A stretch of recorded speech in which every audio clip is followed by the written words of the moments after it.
প্রিয় দর্শক, আবু আলম শহীদ খান তাকে আমরা সবাই চিনি। বিশেষ করে 5ই আগস্টের পরে এই মুখটা ব্যাপক পরিচিতি পাইছে। কারণ কি?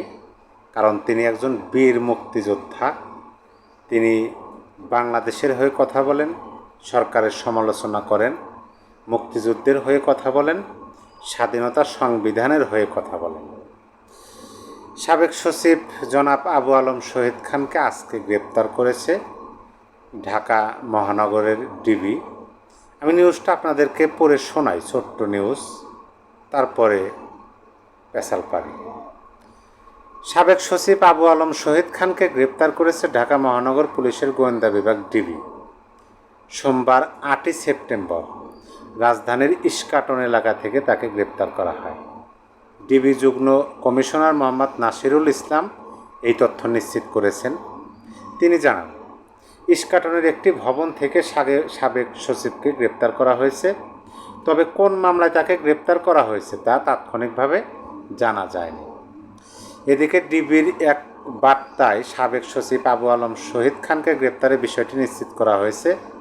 এতে জানানো হয়, রাজধানীতে মঞ্চ ৭১-এর সঙ্গে ষড়যন্ত্রের সংশ্লিষ্টতার অভিযোগে তাকে গ্রেপ্তার করা হয়। এছাড়া রাজধানীতে ঝটিকা মিছিলে অংশগ্রহণকারী 5 জনকে গ্রেপ্তার করা হয়। মানে একদিকে ঢাকায় আওয়ামী লীগের ঝটিকা মিছিল থেকে 5 জনকে গ্রেপ্তার করছে, অপরদিকে সাবেক সচিব আবু আলম শহীদ খান সাহেবকে গ্রেপ্তার করছে। কী মামলায় সেটা বলা যায় না, কিন্তু ডিবির বার্তায় বলা হয়েছে যে মঞ্চ ৭১-এর সঙ্গে ষড়যন্ত্রের সংশ্লিষ্টতা ছিল। তার মানে বোঝা যাচ্ছে যে ওই সন্ত্রাস বিরোধী আইনে তাকে মামলা দিয়ে হয়তো আদালতে তারা প্রেরণ করবেন।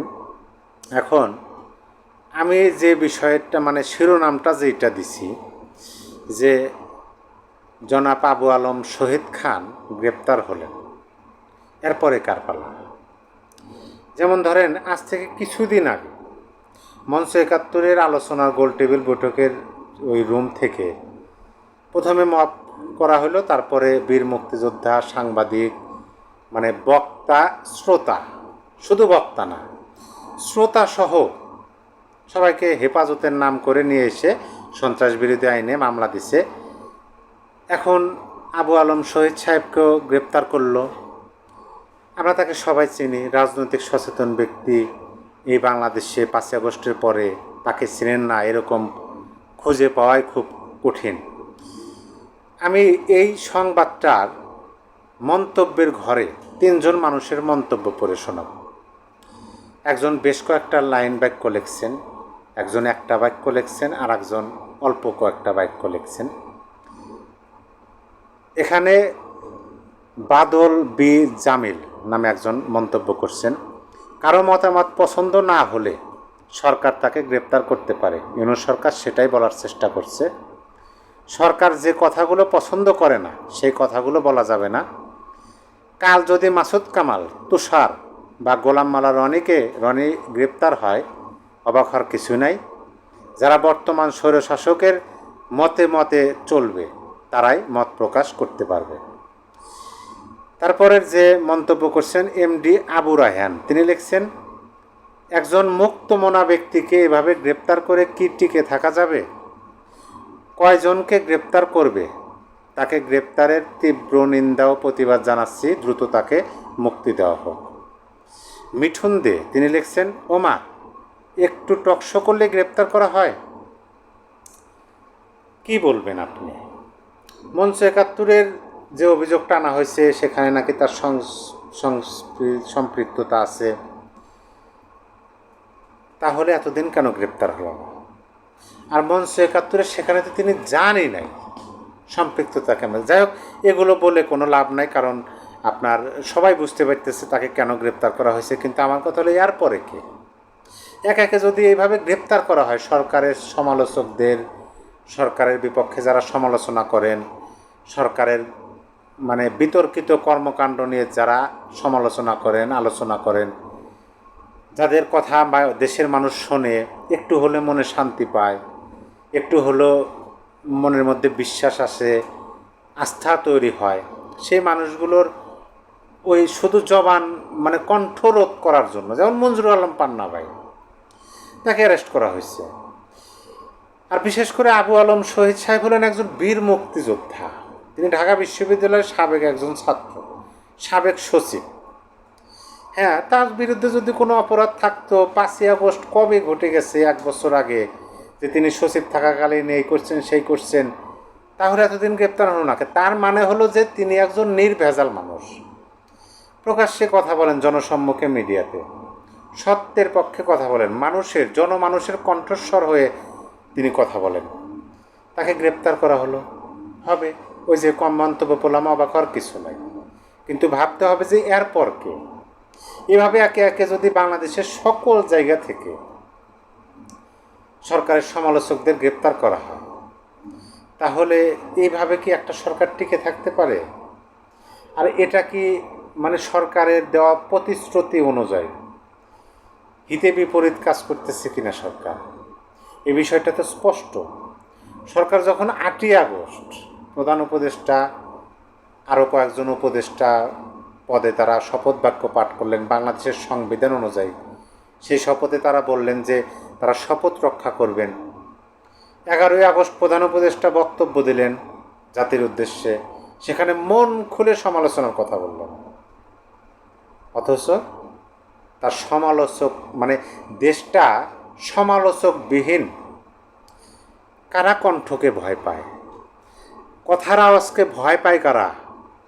যাদের মনের মধ্যে দুর্বলতা আছে, যাদের মনের মধ্যে সত্যকে মেনে নেওয়ার আকাঙ্ক্ষা নেই বললেই চলে, তারাই তো কথা জবানকে ভয় পায়, কথা দিয়ে কথা বলার খেলাপ করে এবং অন্যের কণ্ঠকে রোধ করার চেষ্টা করে।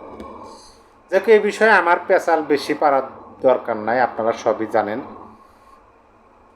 আমি মূলত আপনাদেরকে এই বিষয়টা জানানোর জন্যই আসলাম। আমি এই 5 মিনিট আগের খবর, আমি ভিডিও করতেছি, এখন বাজে প্রায় 2টা, দুপুর 2টা, 8ই আগস্ট রোজ সোমবার। আমি প্রথম দেখাতে এই নিউজগুলো যখন প্রথমেই সামনে আসে, তখন অটোমেটিক একটা ধাক্কা লাগে চোখে।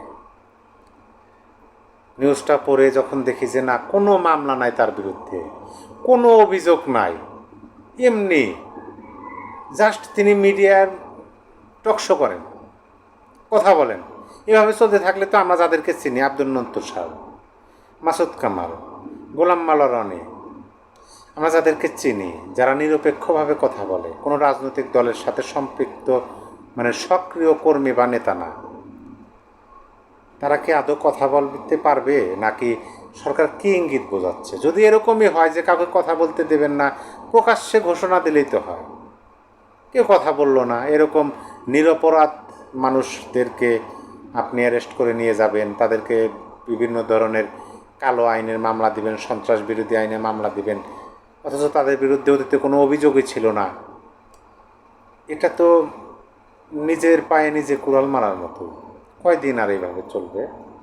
মঞ্জুরুল আলম পান্না ভাইয়ের কোনো ভুল ছিল না, তার বিরুদ্ধে কোনো অভিযোগ ছিল না, শহীদ সাহেবের বিরুদ্ধে কোনো অভিযোগ নাই, অ্যারেস্ট করা হচ্ছে। দেশের মানুষকে কথা বলতে হবে, কতিপয় 2-1 মানুষ কথা বলবে, সেই কথা দেশের মানুষ শুনবে, তাদের কণ্ঠ রোধ করার জন্য অ্যারেস্ট করবে, টর্চার করবে, কারাবন্দি করে রাখবে। যখন এই সংখ্যাটা বেশি হবে, প্রত্যেকটা জায়গা থেকে যখন সরকারের সমালোচনা হবে বিতর্কিত কর্মকাণ্ডের বিষয়ে, কয়জনকে ধরবে, কয়জনের কণ্ঠরোধ করবে, কয়জনের মুখ বন্ধ করতে পারবে বিনোদ সরকার? সামনে হয়তো বা এই সরকার দেখতেছে না, এই সরকার তারা সামনে দেখতেছে না যে সামনে তাদের জন্য কি অপেক্ষা করতেছে, কি স্বপ্ন দেখাইছিল অতীতে, কি আশা দিছিল, এখন কি করতেছে। যাই হোক, দেশবাসীকে ভাবতে হবে, দেশটা সবার, দেশ কারো একা নয়। কণ্ঠই যেহেতু রোধ করতে চায় ডক্টর ইউনূস, তাহলে আওয়াজটা সবারই তোলা উচিত।